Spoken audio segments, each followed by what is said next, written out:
ठंडे पानी से नहाना चाहिए या नहीं नहाना चाहिए? अगर आपने ये फायदे सुन लिए तो मैं आपको यकीन से कहता हूं कि आज से आपका गीजर बंद हो जाएगा, आपकी बिजली भी बचेगी और आपकी हेल्थ भी इंप्रूव हो जाएगी।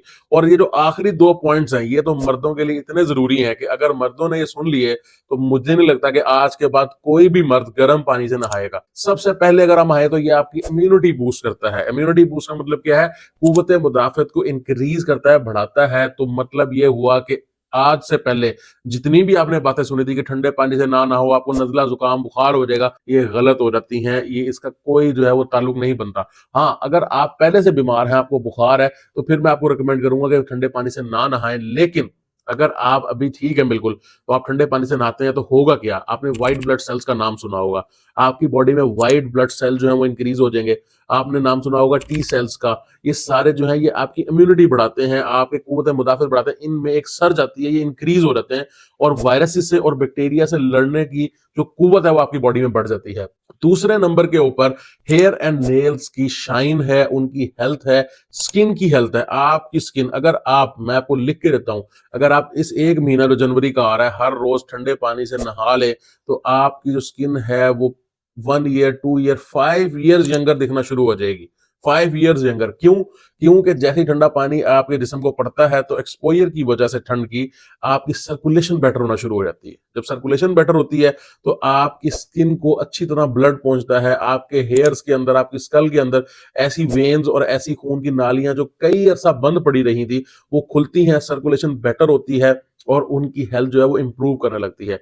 दूसरे नंबर पे इसके अंदर क्या होता है कि आपकी स्किन के ऊपर, आपके हेयर्स के अंदर, स्कल के अंदर एक खास किस्म का ऑयल होता है, जिसकी वजह से आपकी स्किन को प्रोटेक्शन मिलती है। जैसे ही आप गर्म पानी से नहाते हैं, तो वो जो है सारी प्रोटेक्टिव लेयर उतर जाती है और आपकी स्किन रूखी महसूस होती है। अगर आप ठंडे पानी से नहाएँगे तो वो आपकी जो ऑयल की प्रोटेक्टिव लेयर है, वो उतरेगी भी नहीं और आपकी स्किन को और बेटर कर देगी। तीसरे नंबर पे यहाँ पर डिप्रेशन आ जाता है और एंग्जायटी आ जाती है। सर्दियों में खास तौर पे ये देखा गया है, बहुत से मरीज़ मुझे ये कहते हैं कि जी हमें डिप्रेशन होता है, एंग्जायटी होती है, हम लोनली फील करते हैं या हम जो है ना वो अकेला फील करते हैं सर्दियों के अंदर। अगर आप ठंडे पानी से नहाते हैं, तो क्या होगा?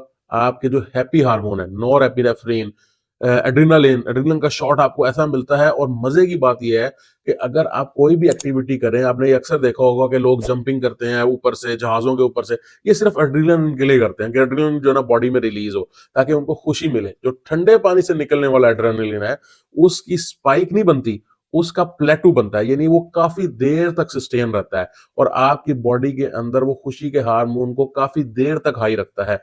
चौथे नंबर पे जो है वो कॉर्टिसोल लेवल को डिक्रीज कर देता है। ये वो पॉइंट है जो मर्दों को समझना बहुत ज़रूरी है।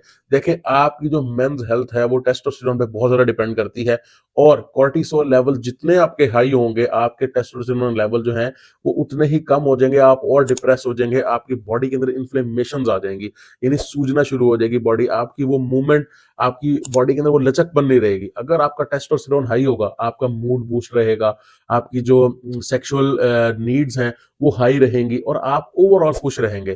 तो जैसे ही आप ठंडे पानी से नहाते हैं, एटलीस्ट अगर आप 15 से 20 दिन ठंडे पानी से नहा लें तो आपके कॉर्टिसोल लेवल जो है वो नेचुरली डिक्रीज होना शुरू हो जाते हैं और टेस्टोस्टेरोन जो है वो बूस्ट होना शुरू हो जाता है। इसके आगे चलें अगर हम, तो इंसुलिन रेजिस्टेंस जो है वो आजकल बहुत बड़ा मसला है। पेट लोगों के निकले हुए हैं, इंसुलिन जो है वो उनकी बॉडी में हाई है और हाई होने के बावजूद भी वो काम नहीं कर रही बेसिकली इंसुलिन।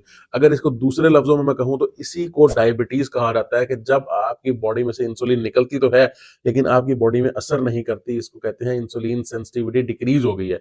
तो ये जो है, या इंसुलिन रेजिस्टेंस हो गई है। जब आप ठंडे पानी से नहाते हैं तो इंसुलिन रेजिस्टेंस एक तो आपकी डिक्रीज होती है, इंसुलिन सेंसिटिविटी बढ़ती है, इंसुलिन आपकी बॉडी में काम करने लगती है और जो भी आप खाते हैं वो फैट में कन्वर्ट होने की बजाय मसल में कन्वर्ट होना शुरू होता है। यानी वो आपकी जान बनती है। आपने सुना होगा ना फिक्रा, ये जो भी खा ले इसको लगता ही नहीं है। आपको लगना शुरू हो जाता है, आपके जिस्म के अंदर ताकत देना शुरू हो जाता है। अगले पॉइंट पे चले तो ये बड़ा ही जबरदस्त किस्म का एंटी इंफ्लेमेटरी इफेक्ट भी देता है। एंटी इंफ्लेमेटरी इफेक्ट क्या है कि ये आपकी बॉडी के अंदर अगर सूजन है, आपको कोई ऐसी बीमारी है जिसमें आपके मैदे में सूजन है कहा जाता है, या फिर आपके लिवर में सूजन है, आपके जॉइंट्स में यानी जोड़ों में सूजन है, तो ये उसके लिए भी बहुत अच्छा है क्योंकि जैसे ही ठंडा पानी आपकी बॉडी को टच करता है तो ये इस तरह के हार्मोन्स रिलीज करता है, इस तरह के केमिकल्स रिलीज करता है जो आपकी बॉडी में इन्फ्लेमेशन को डिक्रीज करने लग जाते हैं। उसकी वजह से आपके लिए ये ठंडा पानी बहुत ज़रूरी है। लेकिन एक बात का लाज़मी ख़्याल रखिएगा कि आपने अगर आपको दिल का मर्ज़ है या फिर कुछ लोग ऐसे होते हैं जिनको ठंडा पानी सूट नहीं करता, वो एक बीमारी होती है चलबेंज उसे कहा जाता है। आपकी उँगलियाँ जो हैं वो सूज जाती हैं, रेडिश हो जाती हैं, स्वोलन हो जाती है, दर्द करना शुरू कर देता है, ख़ास तौर पे पाँव की उँगलियाँ और कुछ लोगों की हाथ की उँगलियाँ भी करती हैं।